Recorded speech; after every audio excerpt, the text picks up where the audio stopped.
The wrench slipped from my greasy fingers for the third time tonight, clattering against the concrete driveway with a sound that perfectly matched my mood. Lying beneath my rusted Subaru at 11:30 on a Tuesday evening, wrestling with a transmission leak that had been dripping steadily for weeks, I wondered how my life had devolved into this particular brand of misery. Above me, through the open kitchen window, Miriam's voice carried across the night air with crystal clarity. She was on the phone again, her tone sharp and animated in a way it never was when she spoke to me anymore. "I swear, Jonathan would never let something like this drag on for weeks," she said, her words slicing through the humid August air. "He actually took care of things when they needed fixing." I closed my eyes and counted to 10, the familiar burn of resentment spreading through my chest. Jonathan Vance. The phantom who haunted our marriage, the golden standard against which every aspect of my existence was measured and found wanting. The ex-boyfriend who had somehow achieved mythical status in my own home. "David just ignores problems until they turn into disasters," Miriam continued, unaware that her husband was lying directly beneath her voice, covered in transmission fluid and humiliation. Jonathan was so proactive about everything. The house, the car, planning ahead. He never would have let me drive around in something that sounds like a washing machine on its last legs. The wrench felt heavy in my hand as I contemplated the irony. Here I was, actually fixing the problem she complained about, while she painted me as negligent to whoever was unfortunate enough to be listening to her latest character assassination session. I had been a high school physics teacher for 22 years, explaining the principles of cause and effect to teenagers who barely cared. Tonight, lying in my own driveway, I was experiencing those principles firsthand. Every action has an equal and opposite reaction. 23 years of marriage had taught me that Miriam's actions consistently produced reactions of disappointment and comparison. "Oh, you should have seen how Jonathan handled contractors," she went on, her voice gaining momentum. "He never would have accepted shoddy work like David did with that bathroom renovation. Jonathan had standards." Standards. The word had become Miriam's favorite weapon, deployed with surgical precision whenever she wanted to highlight my inadequacies. According to my wife, Jonathan Vance had possessed standards about everything: home maintenance, career ambition, personal grooming, social connections, vacation planning, and apparently even the proper way to load a dishwasher. I slid out from under the car and sat up, wiping my hands on an old shop rag that had seen better decades. Through the kitchen window, I could see Miriam pacing back and forth, her phone pressed to her ear, her free hand gesturing animatedly as she continued her dissertation on the superiority of her former boyfriend. The rational part of my mind understood that some level of comparison was normal in relationships. Everyone had a past, former connections that shaped their expectations and preferences. But Miriam had elevated comparison to an art form, wielding Jonathan's memory like a club to bludgeon my self-esteem into submission. "Jonathan never would have forgotten our anniversary dinner reservation," she said, her voice rising slightly. "He was thoughtful about those things. He planned ahead instead of just hoping everything would work out somehow." That particular accusation stung because it referenced an incident from 3 months ago, when I had indeed forgotten to confirm our reservation at the restaurant where we had our first date. The place had given away our table, and we had ended up eating at a chain restaurant near the mall. Miriam had spent the entire meal explaining how Jonathan would never have made such a careless mistake. I gathered my tools and headed toward the garage, but her voice followed me like a persistent echo. "David just assumes things will take care of themselves," she continued. "Jonathan understood that relationships require effort and attention to detail. He never would have let things slide the way David does." The garage provided no refuge. Even with the door closed, I could still hear her voice through the thin walls of our 1920s colonial home. The house itself had become another source of comparison ammunition. According to Miriam, Jonathan would have updated the electrical system by now. Jonathan would have refinished the hardwood floors, Jonathan would have replaced the ancient furnace instead of nursing it along with duct tape and prayer.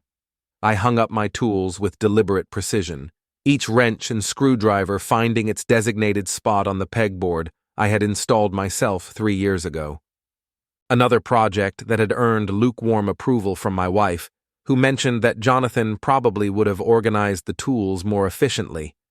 The kitchen light was still on when I finally went inside, but Miriam had moved her conversation to the living room. I could hear her settling into her favorite chair, the one positioned perfectly to catch both the television and the view of our neighbor's impeccably maintained garden. Another reminder of standards I apparently failed to meet. "The thing about Jonathan," she was saying, her voice carrying the reverent tone she usually reserved for discussing expensive wine or architectural magazines, "is that he never settled for good enough. If something was worth doing, it was worth doing right the first time." I opened the refrigerator and stared at its contents without really seeing anything. A half-empty container of leftover Chinese food, some wilted lettuce, 3 different types of mustard that Miriam had purchased and forgotten about. The kind of random accumulation that Jonathan probably would have organized more systematically. "David means well," Miriam continued, and I recognized the particular inflection that preceded her most damaging observations. "But he just doesn't have that drive to excel. Jonathan was always pushing himself to be better, to achieve more. He had ambition." Ambition, another weapon in her arsenal. As if teaching high school physics represented some kind of moral failing, a lack of vision that a superior man like Jonathan would never have tolerated. Never mind that I had chosen education because I actually enjoyed explaining complex concepts to young minds. Never mind that I had won teaching awards and earned the respect of colleagues and students alike. In Miriam's narrative, I was a man who had settled for mediocrity while Jonathan reached for the stars. I grabbed a bottle of beer and closed the refrigerator with perhaps more force than necessary. The sound echoed through the kitchen, but Miriam's conversation continued uninterrupted. She was deep into what sounded like a detailed comparison of my lawn care techniques versus Jonathan's apparently superior approach to landscaping. The beer tasted flat and bitter, matching my mood perfectly. I leaned against the kitchen counter and listened to my wife systematically dismantle my character for the entertainment of whoever was on the other end of that phone call. Her voice had taken on the animated quality it only achieved when she was discussing my shortcomings or Jonathan's virtues. "Jonathan never would have let the gutters get that clogged," she said, and I realized she was now critiquing the exterior maintenance of our home. "He was always on top of seasonal maintenance. He had a system for everything." A system. Of course, Jonathan had a system. According to Miriam, Jonathan had possessed systems for everything from bill paying to vacation planning to social calendar management. Meanwhile, I apparently stumbled through life without any organizational principles whatsoever, leaving a trail of missed opportunities and substandard results in my wake. I finished the beer and set the empty bottle on the counter with deliberate quiet. Tomorrow was a school day, and I had papers to grade before bed.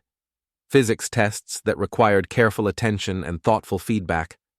The kind of work that Jonathan probably would have completed more efficiently, with better organizational systems and superior time management skills.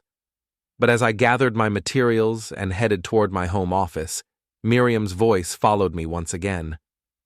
"The problem with David," she was saying, her tone taking on the analytical quality she used when discussing architectural problems at her firm, "is that he just accepts things as they are instead of imagining how they could be better. Jonathan was always thinking ahead, always improving situations. He never would have just accepted a leaky transmission or a squeaky door or any of the dozen little problems that David just ignores until they become major issues." I stopped walking and stood in the hallway, listening to her catalog my failures with the systematic thoroughness of a building inspector documenting code violations. Each criticism was delivered with the casual certainty of someone stating obvious facts rather than expressing personal opinions.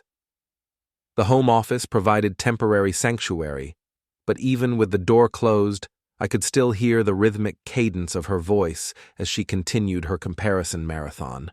I spread the physics tests across my desk and tried to focus on the problems my students had attempted to solve. Questions about velocity and acceleration, momentum and energy transfer. Concepts that followed predictable laws and produced measurable results. Unlike marriage, which seemed to operate according to principles I had never fully understood. The first test paper belonged to Amy Chen, one of my brightest students, who had tackled every problem with methodical precision. Her work showed clear thinking and careful attention to detail, the kind of systematic approach that Jonathan probably would have appreciated and that I apparently lacked in my personal life. I graded 6 papers before Miriam's voice penetrated my concentration again. Jonathan never would have handled the situation that way, she was saying, apparently discussing some recent incident that I had managed poorly.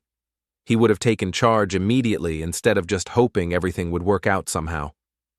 The red pen in my hand felt heavier as I tried to focus on the 7th test paper. But Miriam's voice continued its relentless assault on my character, each comparison adding another layer to the accumulated resentment that had been building for months. David just doesn't have that take-charge attitude, she continued. Jonathan was a natural leader. He never would have let people walk all over him the way David does. I set down the pen and stared at the ungraded papers spread across my desk. 23 years of marriage had taught me to recognize the signs of Miriam's longer phone conversations. This one was just getting started. She was settling in for what sounded like a comprehensive review of my inadequacies, with Jonathan's superior qualities providing the measuring stick for every category of failure. The clock on my desk showed 12:15 in the morning. In 6 hours, I would be standing in front of my first period physics class, explaining the principles of motion and force to 17-year-olds who were still half asleep.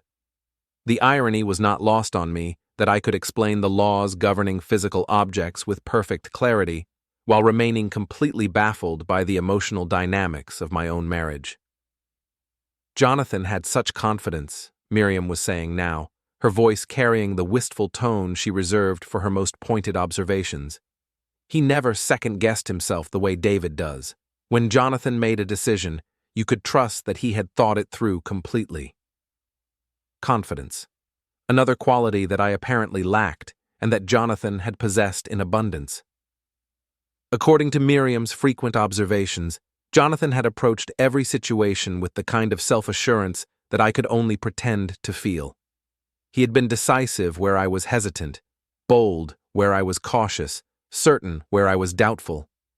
I tried to return my attention to the physics tests, but the words on the page seemed to blur together. Outside my office door, Miriam's voice continued its systematic demolition of my self-esteem, each comparison delivered with the casual cruelty of someone who had forgotten that her husband might be listening. The thing about David, she said, her voice taking on the lecturing tone she used when explaining architectural concepts to clients, is that he never really commits to anything. Jonathan was completely different. When he decided to do something, he gave it everything he had. Commitment. The accusation hung in the air like smoke from a fire I could not extinguish.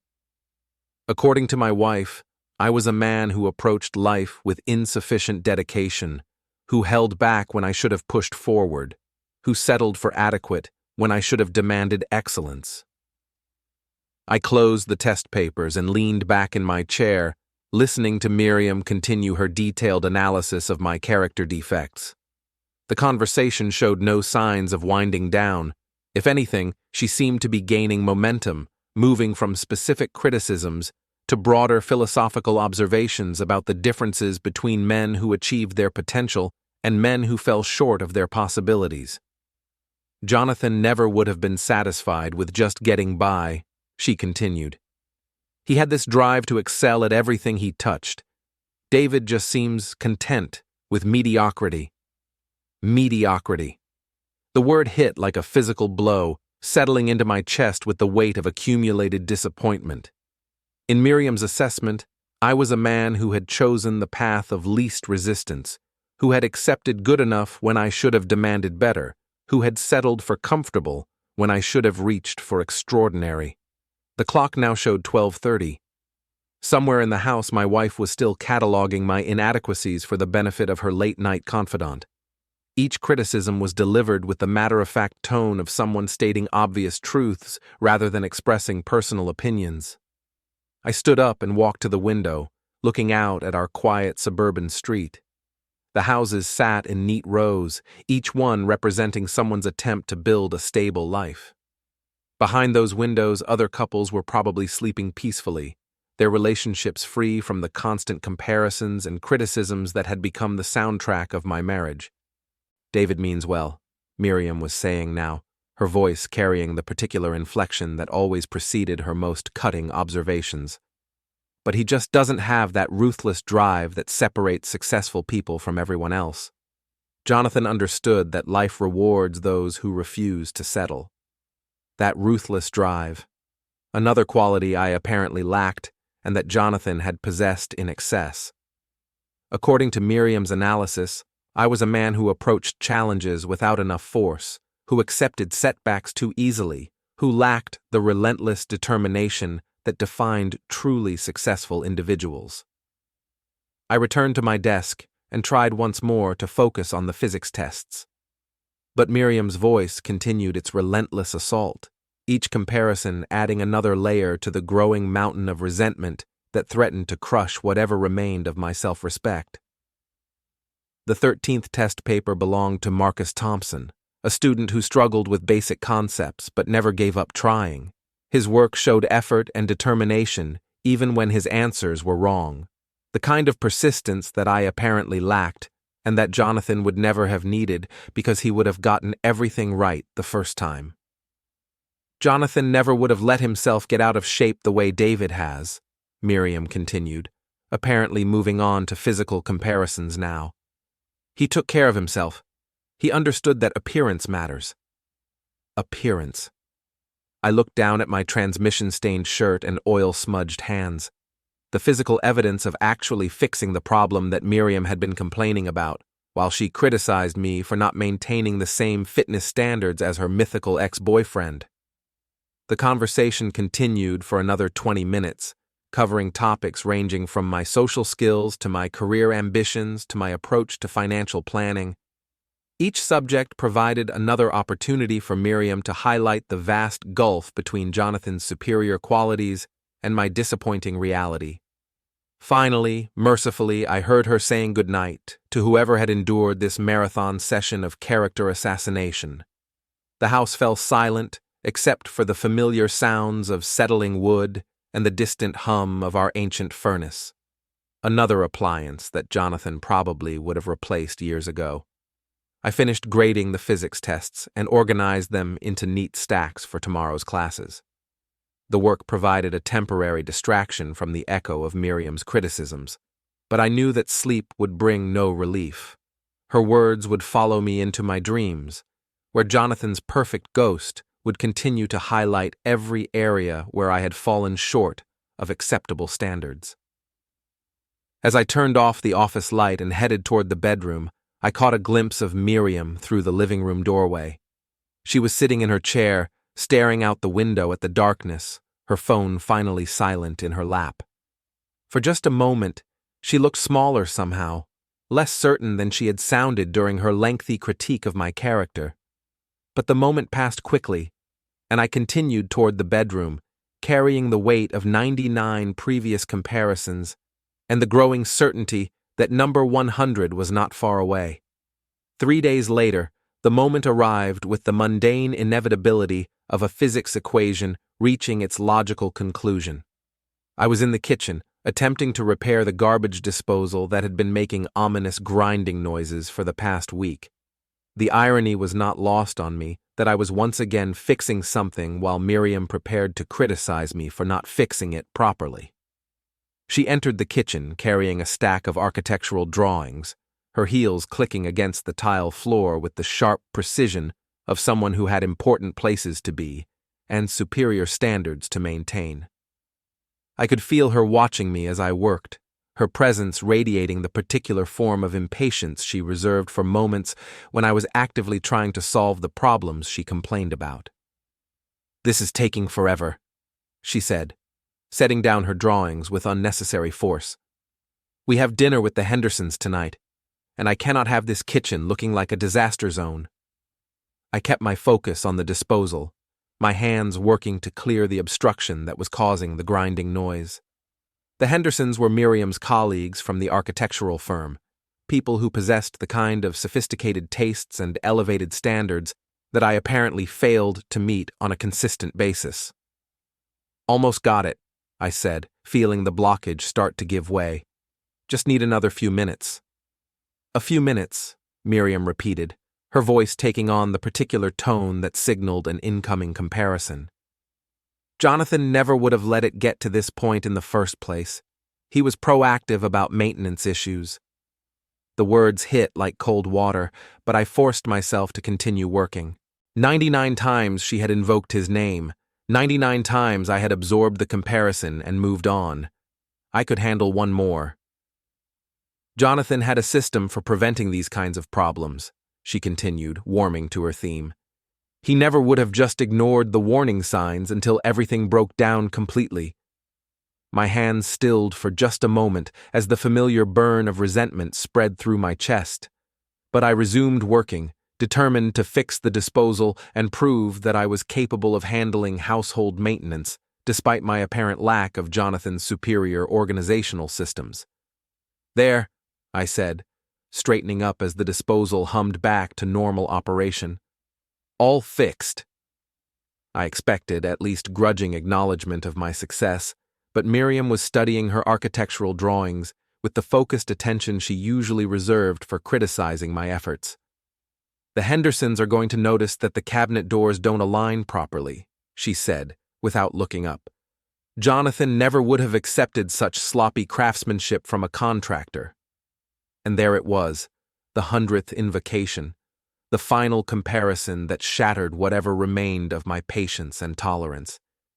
Something structural collapsed behind my eyes, 23 years of accumulated resentment crystallizing into a moment of perfect clarity.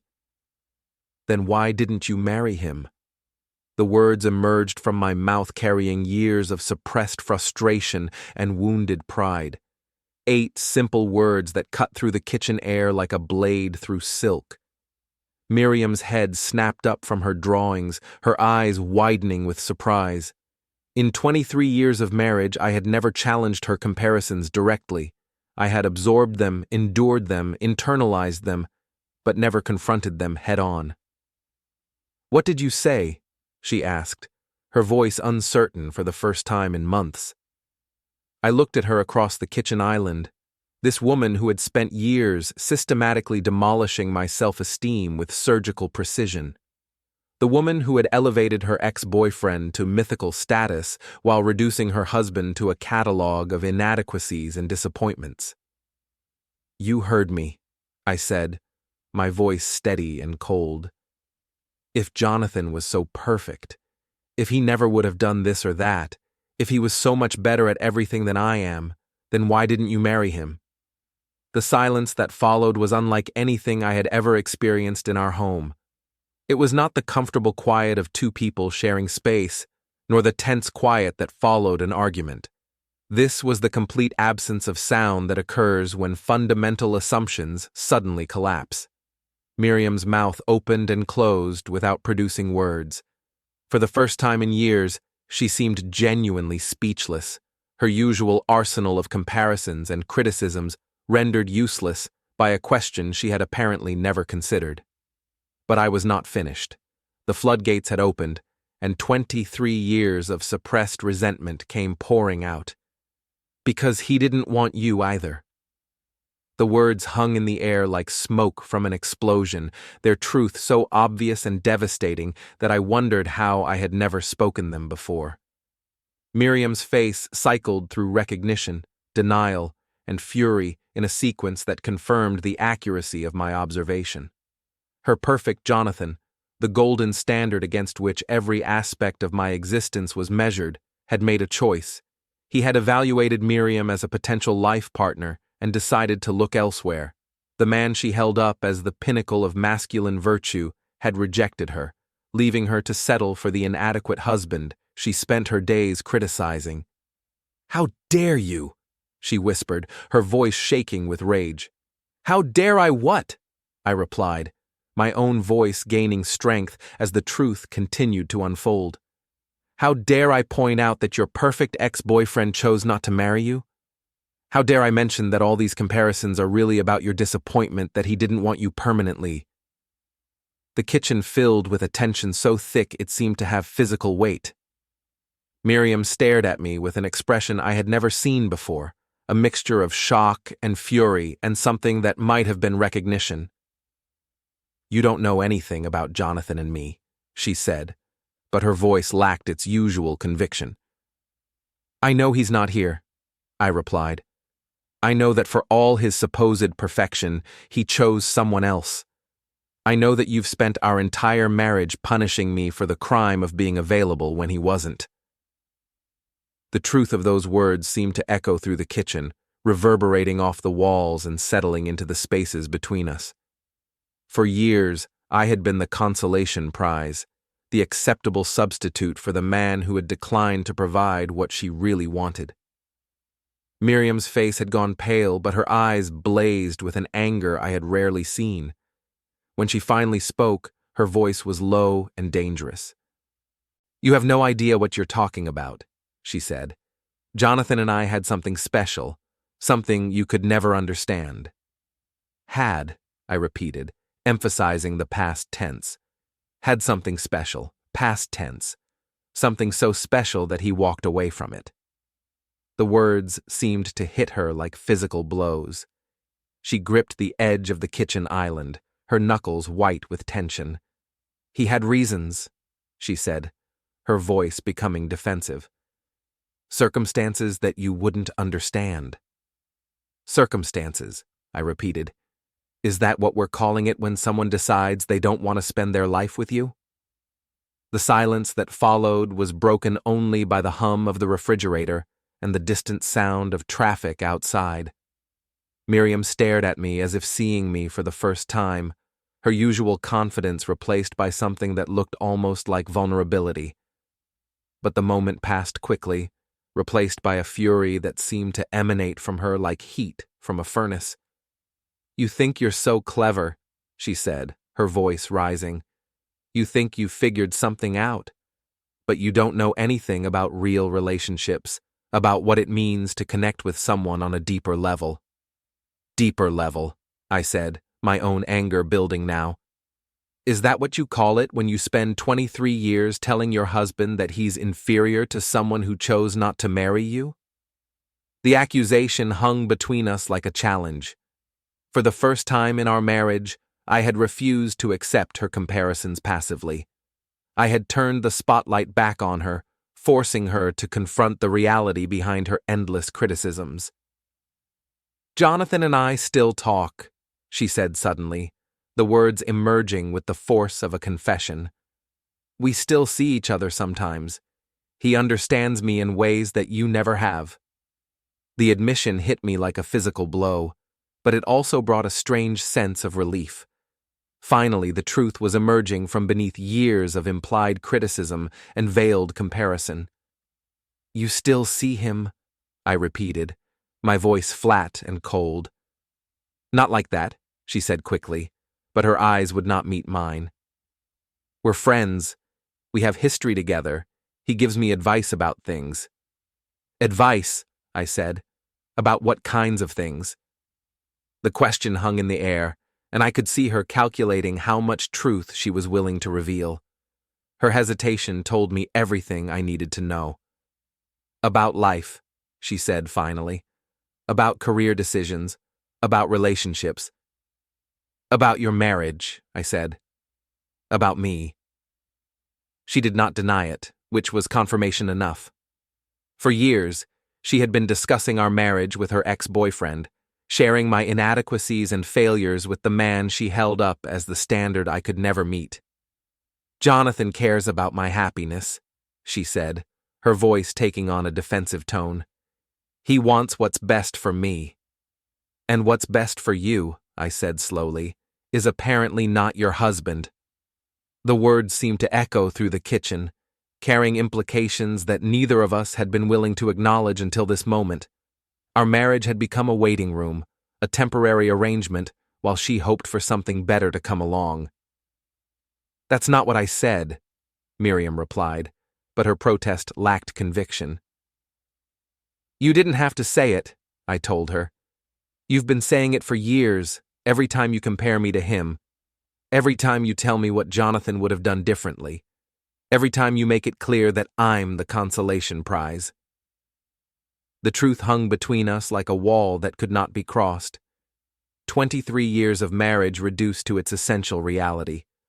I was the man she had settled for when the man she wanted had chosen someone else. You're twisting everything, she said, her voice rising with desperation. You're making it sound like our whole marriage is some kind of mistake. Isn't it? I asked quietly. The question seemed to drain all the energy from the room. Miriam stared at me with an expression I could not read, her anger replaced by something that might have been sadness or regret or simply exhaustion. I thought you would become more than you are, she said finally, her voice barely above a whisper. I thought you would grow into someone who could challenge me, inspire me, push me to be better. Someone like Jonathan, I said. She nodded slowly, as if the admission cost her something precious. Someone like Jonathan, she agreed. The honesty was brutal and liberating at the same time. After years of implied criticism and veiled comparison, we were finally speaking plainly about the fundamental disappointment that had poisoned our marriage. And when I didn't transform into your ideal man, I said, you decided to punish me for it. I didn't punish you, she protested. You compared me to him every day, I replied. You made sure I knew exactly how I failed to measure up. You turned our marriage into a constant reminder that I wasn't the man you really wanted. The words seemed to hit her with unexpected force. For a moment, her carefully maintained composure cracked, and I saw something that might have been shame or regret flash across her face. I just wanted you to try harder, she said, her voice small and uncertain. Try harder to be someone else, I corrected. Try harder to become the man you actually wanted to marry. The silence that followed was heavy with the weight of 23 years of unspoken truth. We stood on opposite sides of the kitchen island, separated by more than just granite countertop. We were separated by the gulf between expectation and reality, between the marriage she had wanted and the one she had actually built. What happens now? She asked finally. I looked at her across the space between us. This woman who had spent years systematically destroying my confidence while maintaining contact with the man she considered superior in every way. The woman who had turned our marriage into a prolonged exercise in disappointment and comparison. Now, I said quietly, we stop pretending. The next morning arrived with the surreal quality of a landscape after an earthquake. Everything looked the same, but the fundamental structure had shifted in ways that made normal routines feel impossible. I woke up alone in our bedroom, Miriam having spent the night in the guest room, and faced the strange reality of a marriage that had finally acknowledged its own failure. I went through the motions of my morning routine with mechanical precision. Shower, coffee, review of lesson plans for my first period physics class. But underneath the familiar activities, I could feel something new stirring. Not anger exactly, though that was certainly present. Something colder and more calculating. Something that felt like the beginning of a plan. Miriam was already gone when I came downstairs, her coffee cup rinsed and placed in the dishwasher with the obsessive neatness she had always maintained. A note on the counter informed me that she would be working late again, attending a client dinner that would probably run until 10 or 11. The same excuse she had been using for months, I now realized, to spend time with Jonathan. I drove to school through the familiar streets of Ironbridge, past the Victorian houses with their carefully maintained gardens, and the newer developments where young families were building their own versions of domestic happiness. The town looked peaceful in the morning light, its residents heading off to jobs and schools and all the ordinary activities that comprised normal life. But nothing felt normal anymore. The conversation in the kitchen had stripped away 23 years of polite fiction, leaving behind a raw truth that changed everything. Miriam had been in love with another man throughout our entire marriage. She had settled for me while hoping for something better, and when that something better had not materialized, she had spent decades punishing me for my inadequacy. My first period physics class was studying momentum and collision theory, concepts that seemed particularly relevant to my current situation. I stood in front of 37 17-year-olds and explained how objects in motion tend to stay in motion unless acted upon by an external force, how the energy from one moving object transfers to another upon impact, how collisions can be elastic or inelastic, depending on whether the objects bounce apart or stick together after contact.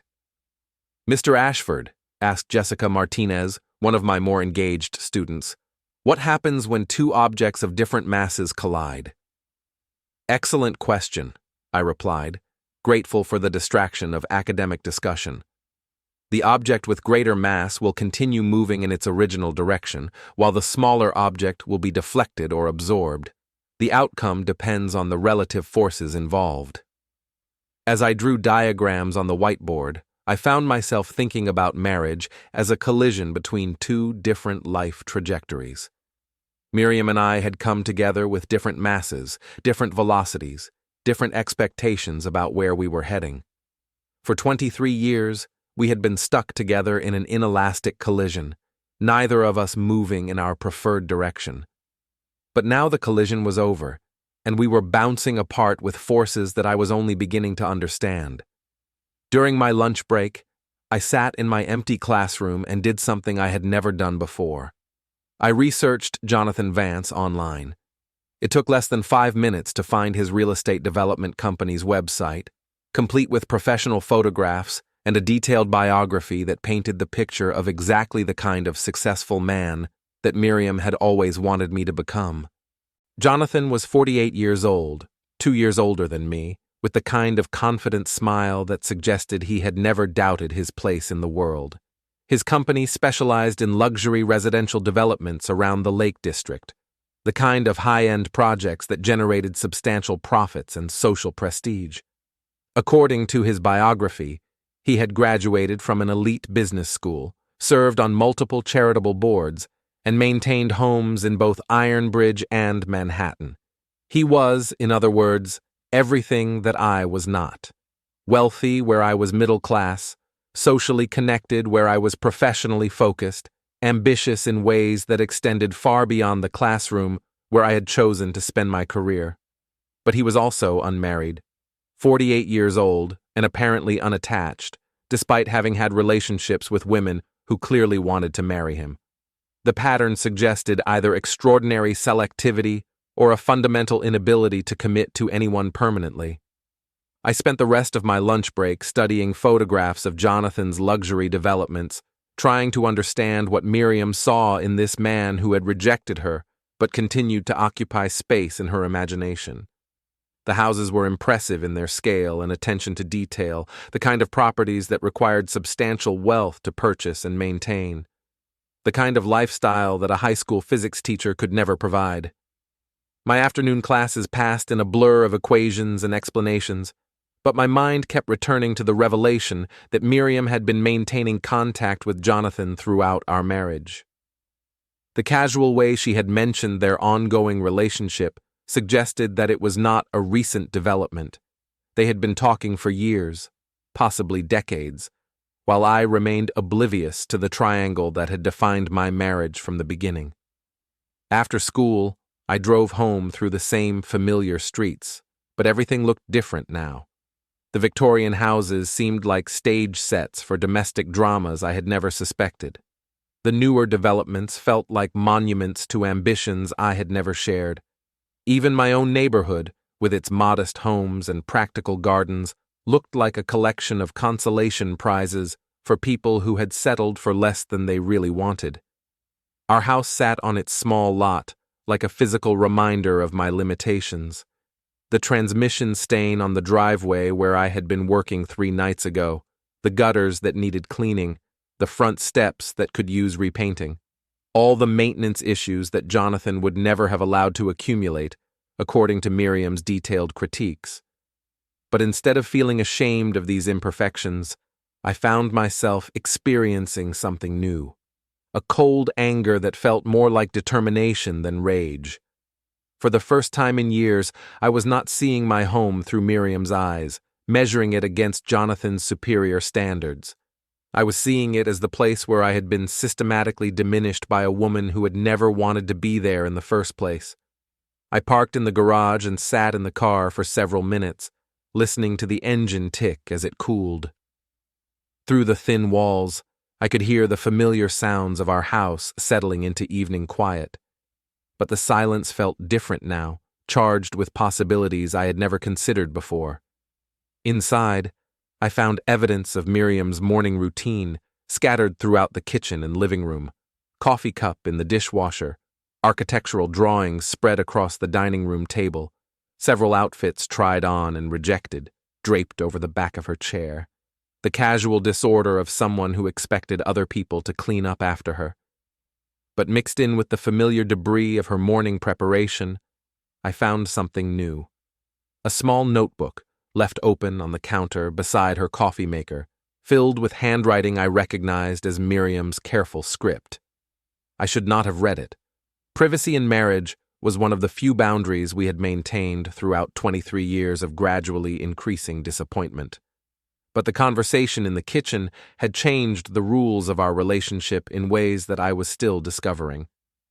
The notebook contained what appeared to be a journal of sorts, though the entries were brief and sporadic.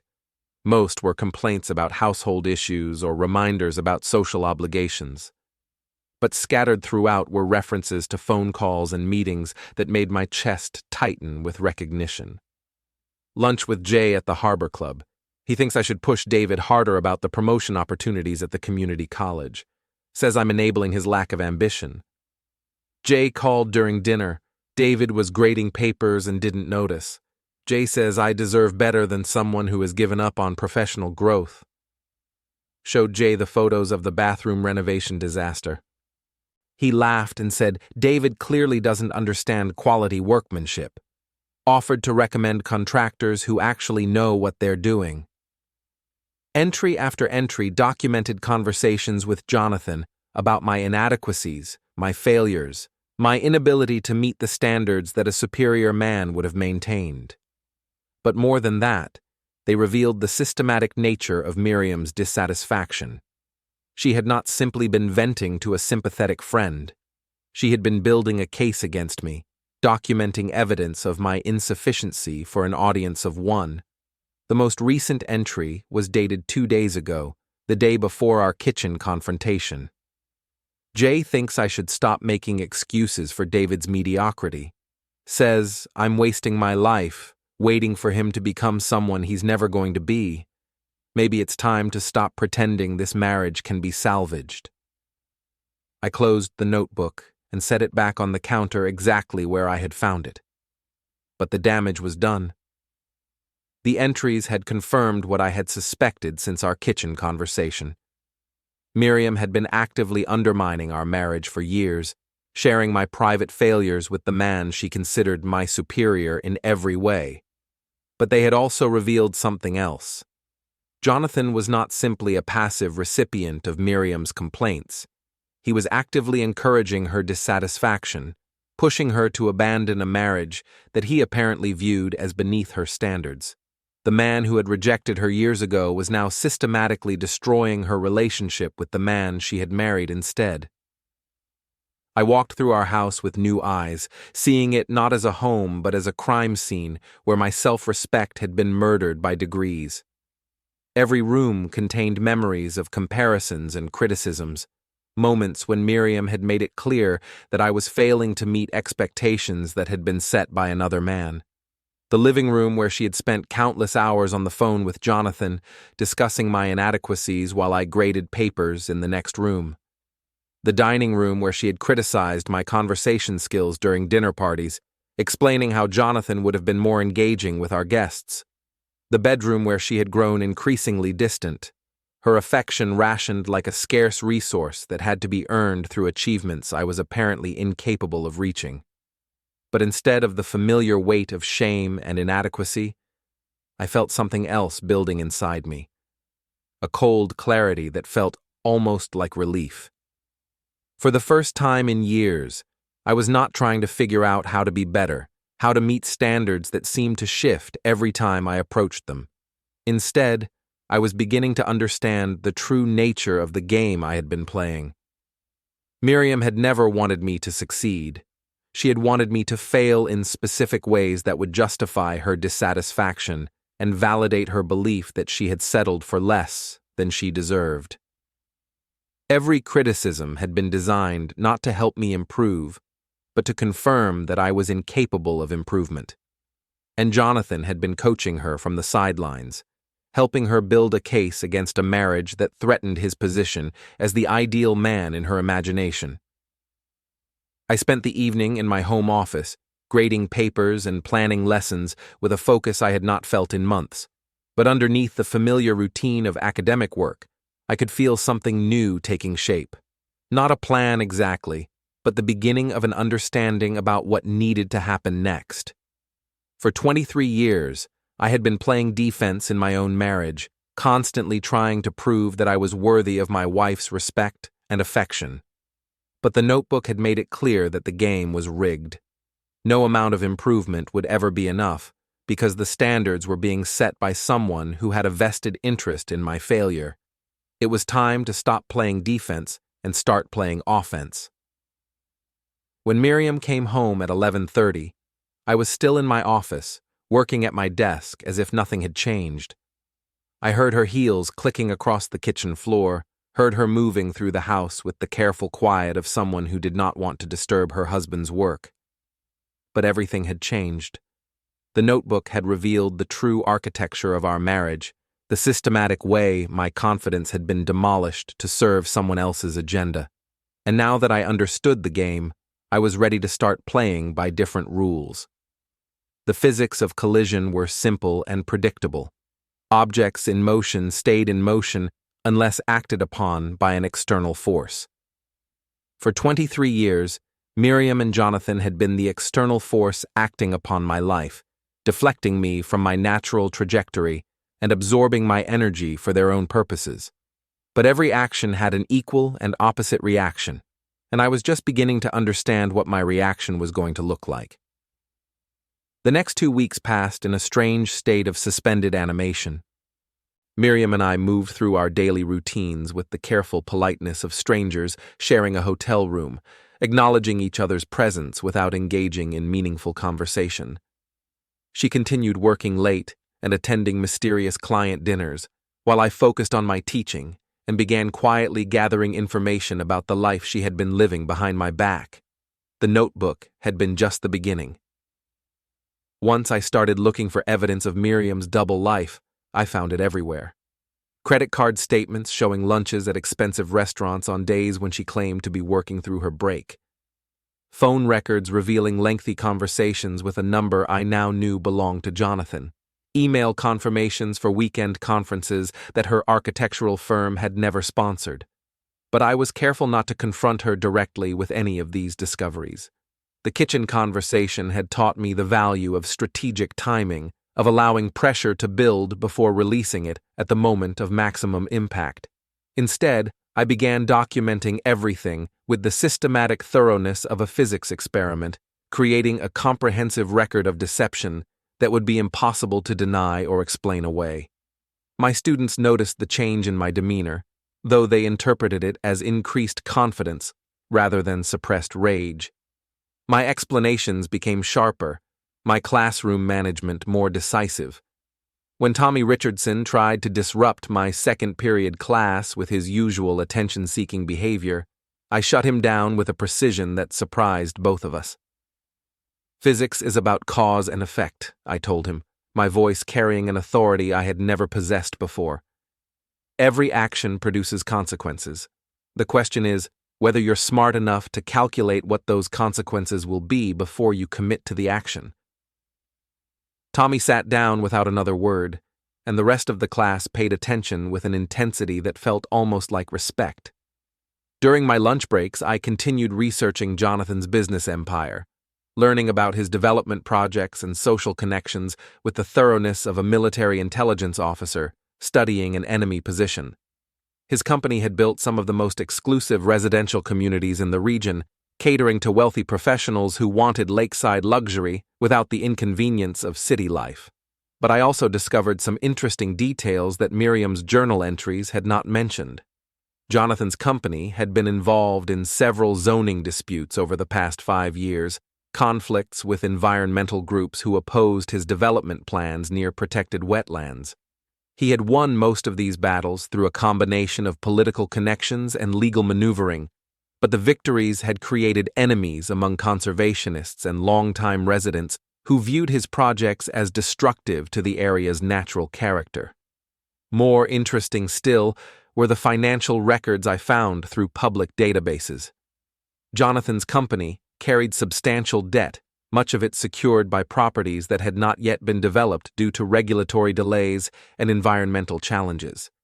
His lifestyle suggested wealth and success, but the underlying financial structure appeared more precarious than his public image suggested. I filed this information away for future reference, though I was not yet sure how it might be useful. The important thing was to understand the complete picture of the people who had been manipulating my marriage for their own purposes. On Friday afternoon, I made a decision that would have been impossible 2 weeks earlier. Instead of going straight home after school, I drove to the Harbor Club, the upscale restaurant where Miriam's journal had mentioned several lunches with Jonathan. I had no specific plan beyond satisfying my curiosity about the place where my wife and her former lover conducted their ongoing relationship. The Harbor Club occupied a restored Victorian mansion overlooking the lake, its elegant dining rooms and manicured gardens designed to appeal to professionals who wanted to conduct business in an atmosphere of refined sophistication. I parked across the street and studied the building through my windshield, trying to imagine Miriam and Jonathan sharing intimate conversations about my inadequacies while surrounded by crystal and fine china. I was about to leave when I saw them. Miriam emerged from the restaurant's main entrance, followed closely by a tall man with silver hair and the kind of confident posture that suggested he had never doubted his place in the world. Jonathan Vance looked exactly like his professional photographs, but seeing him in person added dimensions that no camera could capture. The way he moved through space as if he owned it, the casual authority with which he guided Miriam toward his car, the intimate familiarity of their body language. They were not behaving like former lovers who had maintained a platonic friendship. They were behaving like current lovers who were comfortable with their ongoing relationship.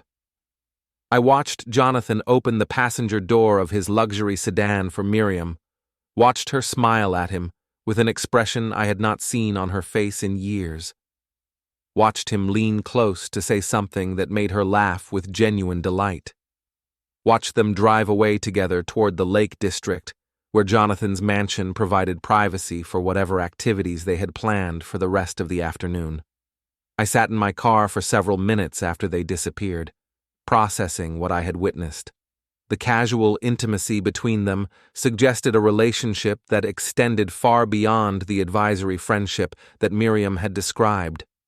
They were lovers, probably had been lovers throughout most or all of our marriage, and their relationship was continuing with the kind of comfortable routine that characterized established couples. But instead of the devastating heartbreak I might have expected to feel, I experienced something closer to liberation. The last pretense had been stripped away, the final lie exposed. I was not married to a woman who had made some mistakes in judgment or who had been struggling with conflicted feelings about her past. I was married to a woman who had been systematically betraying me for years, while maintaining the fiction of our domestic partnership for reasons I was only beginning to understand. I drove home through the familiar streets of Ironbridge with a clarity of purpose I had not felt in decades. The time for passive acceptance was over. The time for hoping that things might improve was over. The time for playing defense in my own life was over. It was time to start playing offense.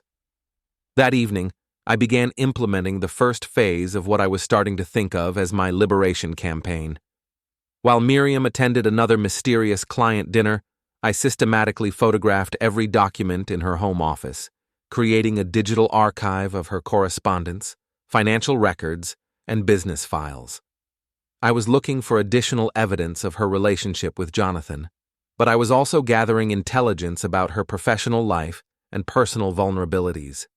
What I found exceeded my expectations. Miriam's architectural firm was apparently struggling with internal politics and financial pressures that she had never mentioned at home. Several major projects had been delayed or canceled due to cost overruns and design problems. Her boss, Charles Redmond, was facing pressure from the board of directors to improve profitability and reduce overhead expenses. And Miriam herself was apparently being considered for either a promotion to senior partner or termination due to her involvement in some of the problematic projects. But more interesting were the personal emails I found buried in her professional correspondence. Messages from Jonathan that made it clear their relationship was not limited to occasional lunches and friendly advice. They were planning weekend trips together, discussing real estate investments that would give them shared financial interests, and exchanging intimate observations about their respective domestic situations that left no doubt about the nature of their ongoing connection. One email in particular caught my attention. The situation with David is becoming untenable. You're wasting your best years on someone who will never appreciate what he has. The lake house will be finished by Christmas. We could make a clean start there, away from all the complications and compromises. Think about what you really want from life, not what you think you're supposed to want. J. The lake house. Jonathan was building a private retreat where he and Miriam could conduct their relationship without the inconvenience of maintaining their respective public facades. A place where they could be together without having to pretend that she was a faithful wife and he was simply a concerned friend. I copied the email and several others like it, adding them to my growing archive of evidence. But more than that, I began to understand the timeline of their deception. This was not a recent development or a momentary lapse in judgment. This was a long-term relationship that had been carefully hidden while they decided how and when to make it public. And I was apparently the primary obstacle to their happiness, the inconvenient husband who needed to be eliminated from the equation before they could move forward with their plans. But they had made a critical error in their calculations. They had assumed that I would remain passive, that I would continue absorbing criticism and accepting diminished status until they were ready to discard me completely. They had not anticipated that their victim might develop his own agenda. I spent the weekend developing what I had begun to think of as a comprehensive response strategy. Not revenge exactly, though that was certainly a component. Something more systematic and thorough. A complete reversal of the power dynamics that had defined my marriage for 23 years. The first step was financial. On Monday morning, I visited our bank and transferred half of our joint savings into a new account in my name only. I also canceled the credit cards that Miriam had been using to finance her lunches with Jonathan and her weekend getaways to destinations that were supposedly related to her architectural work. The second step was legal. I made an appointment with Helena Blackwood, a divorce attorney whose reputation for aggressive advocacy had made her both feared and respected throughout the region. I was not ready to file for divorce yet, but I wanted to understand my options and begin preparing for the legal battle that seemed increasingly inevitable. The third step was social. I began reaching out to old friends and colleagues who had gradually disappeared from our lives as Miriam's social ambitions had led her toward more sophisticated circles. People who remembered me as I had been before 23 years of systematic criticism had eroded my confidence and self-respect. But the fourth step was the most important and the most dangerous. I began planning a public revelation that would expose Miriam and Jonathan's relationship in a way that would make it impossible for them to continue their deception or control the narrative about what had happened to our marriage. I was not interested in private confrontations or quiet divorces. I wanted everyone who had witnessed my humiliation to understand the truth about what had been happening behind the scenes. I wanted Miriam's colleagues and social connections to know that her criticisms of her husband had been motivated by her ongoing affair with another man. I wanted Jonathan's business associates and community standing to be affected by the revelation that he had been systematically destroying someone else's marriage for his own benefit. Most of all, I wanted them to understand that their victim had been paying attention, gathering evidence, and preparing a response that would be proportional to the damage they had inflicted. The physics of action and reaction were simple and predictable. For 23 years, they had been acting upon my life with forces designed to diminish and control me. Now it was time for them to discover what an equal and opposite reaction looked like when it was applied with scientific precision and unlimited determination. The 100th invocation had been their mistake, but my response was going to be their education. The opportunity I had been waiting for arrived with the elegant inevitability of a perfectly planned physics demonstration. The Ironbridge Community Foundation's annual charity auction, scheduled for the last Saturday in October, would bring together everyone who mattered in our small city's social and professional circles.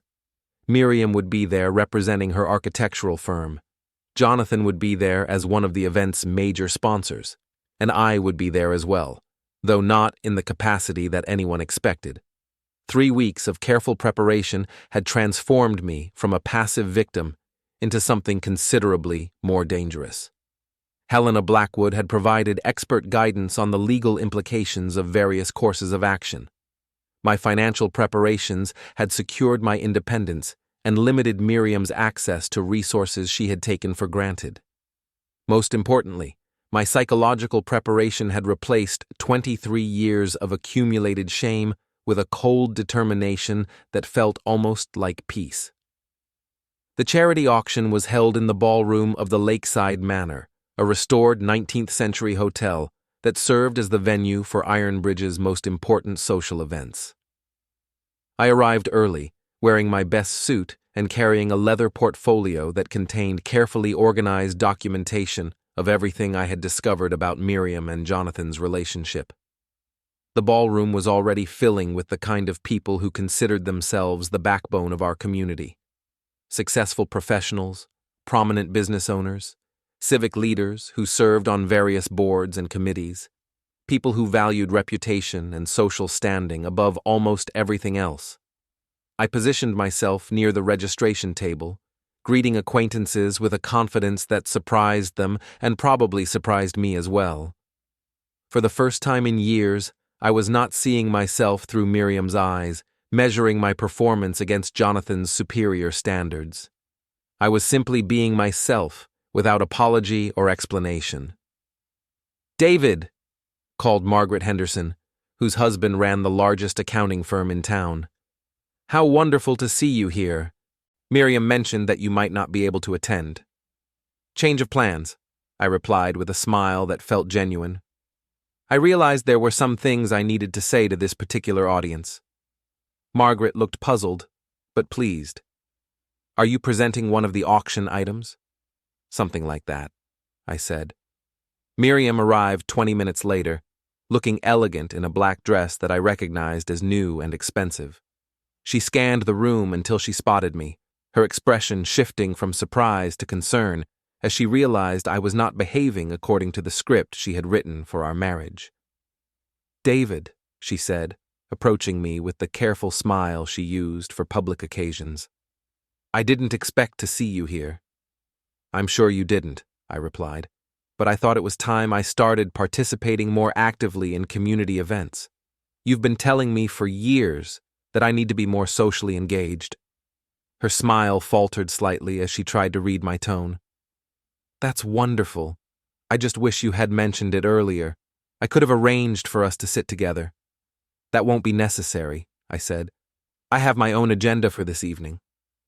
Before she could respond, Jonathan appeared beside her with the casual possessiveness of a man claiming his territory.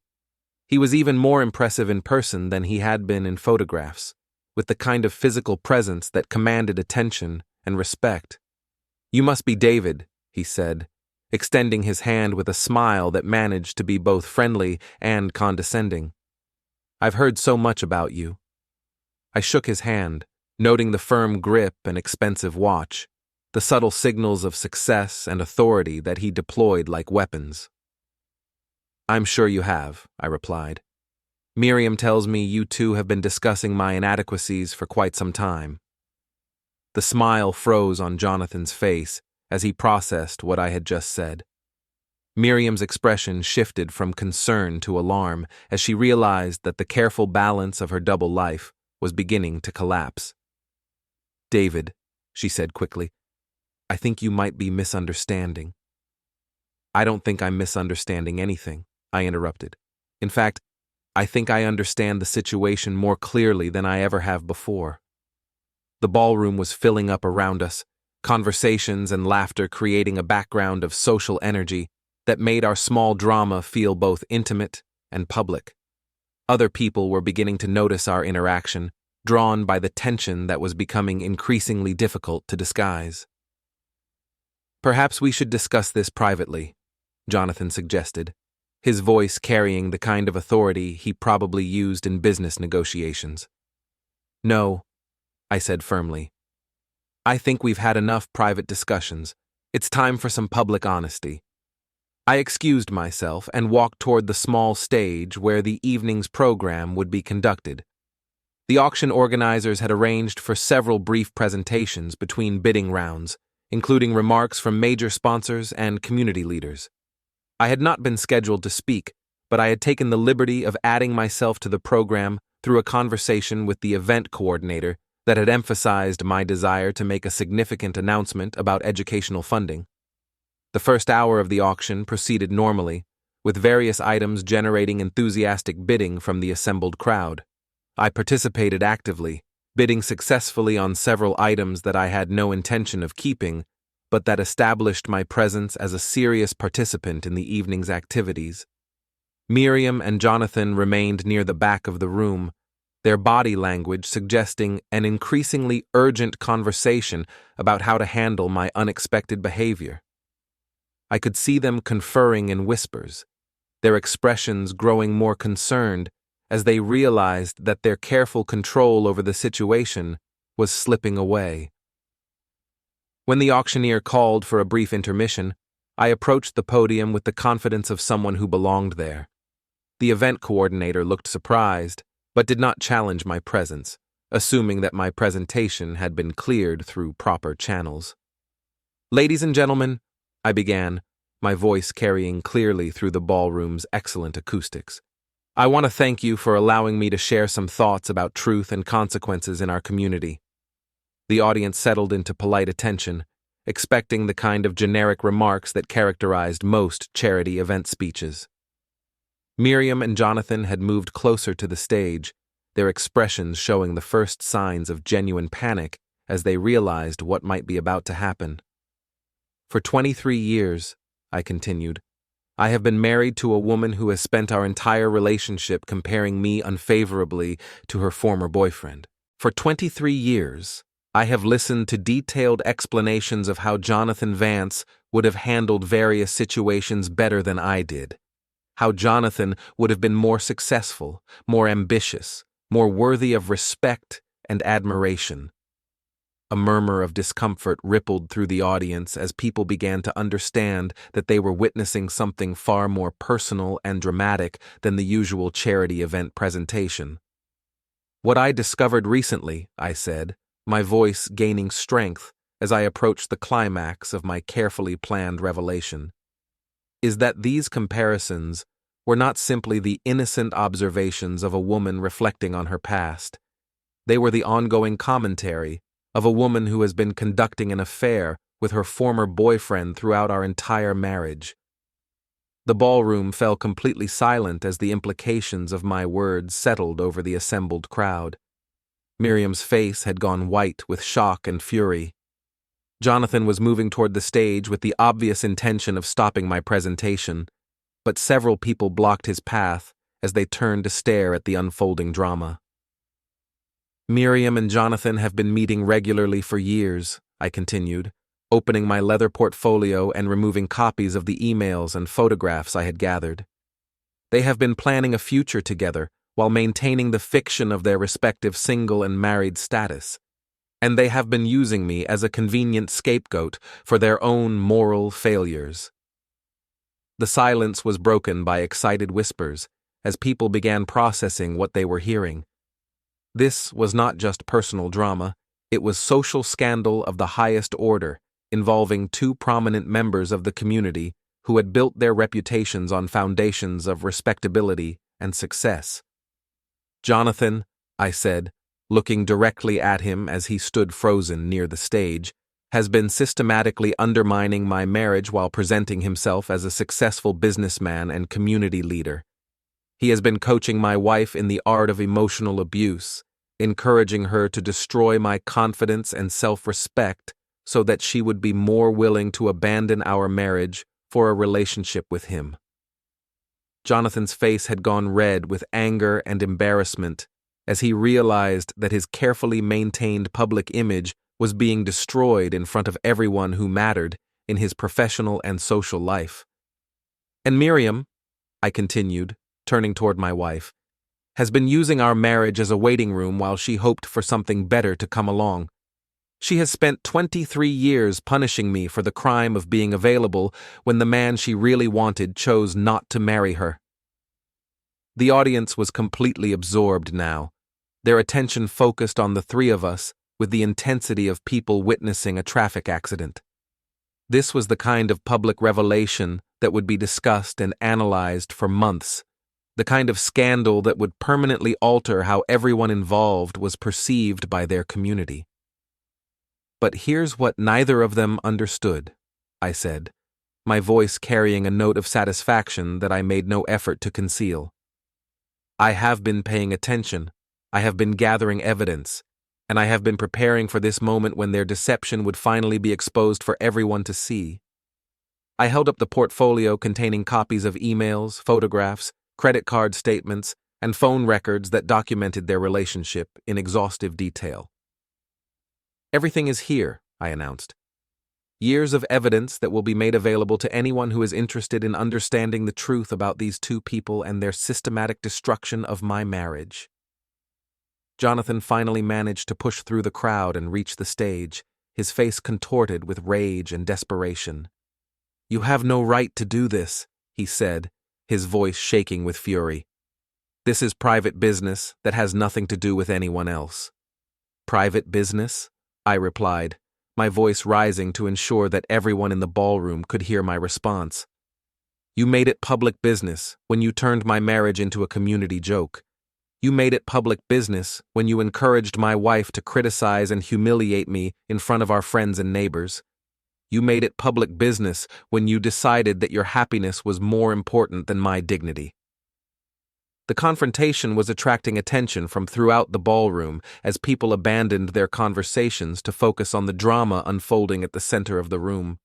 Someone had started recording the scene with their phone, ensuring that this moment would be preserved and shared far beyond the people who were present to witness it directly. Miriam finally found her voice, though it emerged as little more than a whisper. "David, please," she said, her composure completely shattered. "This isn't the way to handle this situation." "This is exactly the way to handle this situation," I replied, feeling a surge of satisfaction as I watched her confidence crumble. "You spent 23 years handling our marriage your way, with lies and deception and systematic emotional abuse.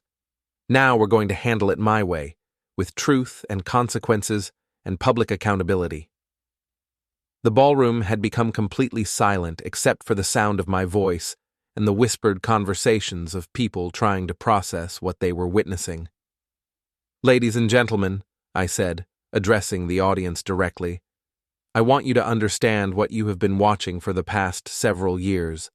When you saw me being criticized and diminished by my wife in public settings, you were not witnessing the normal conflicts of a troubled marriage.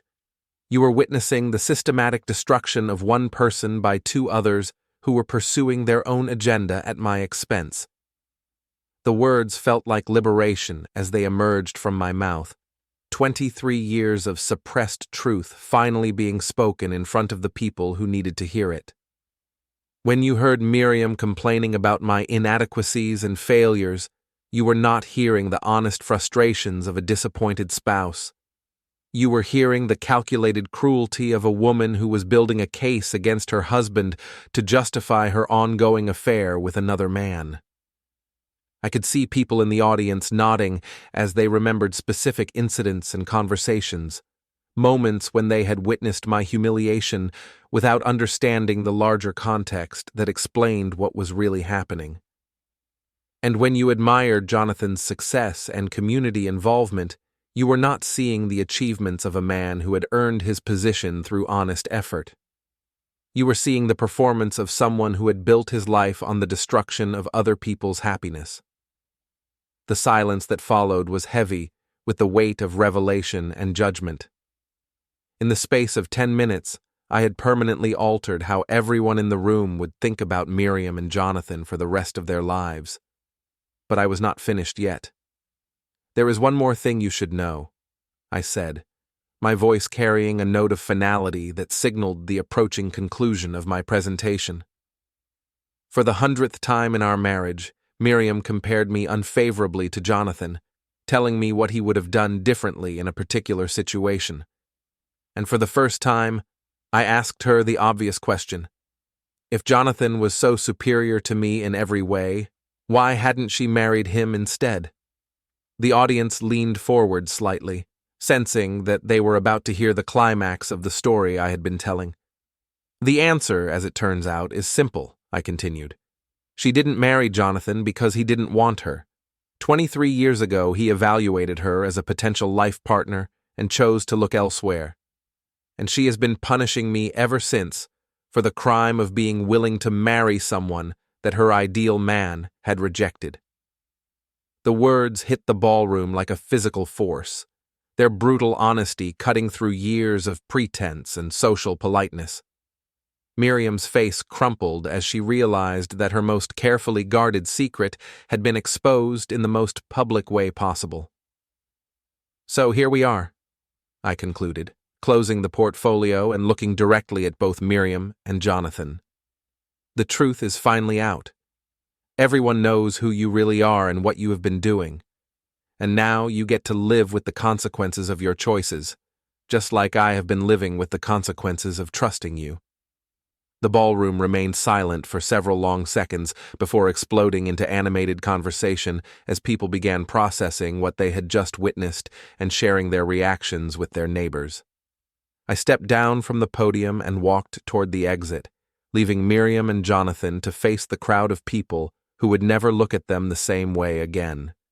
Behind me, I could hear the rising volume of excited voices as the assembled guests began dissecting every detail of the revelation they had just experienced.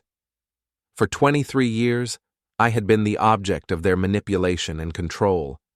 Tonight, for the first time, they were the ones who had lost control of the situation. They were the ones who would have to explain and defend and justify their actions to a community that had just learned the truth about their character.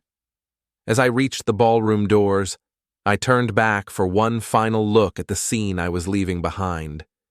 Miriam and Jonathan stood near the stage, surrounded by a crowd of people whose expressions ranged from shock to fascination to obvious judgment. They looked smaller somehow, diminished by the exposure of their deception in a way that no amount of wealth or social status could repair. The 100th invocation had been their mistake. This was my response. And it was exactly equal to the action that had preceded it.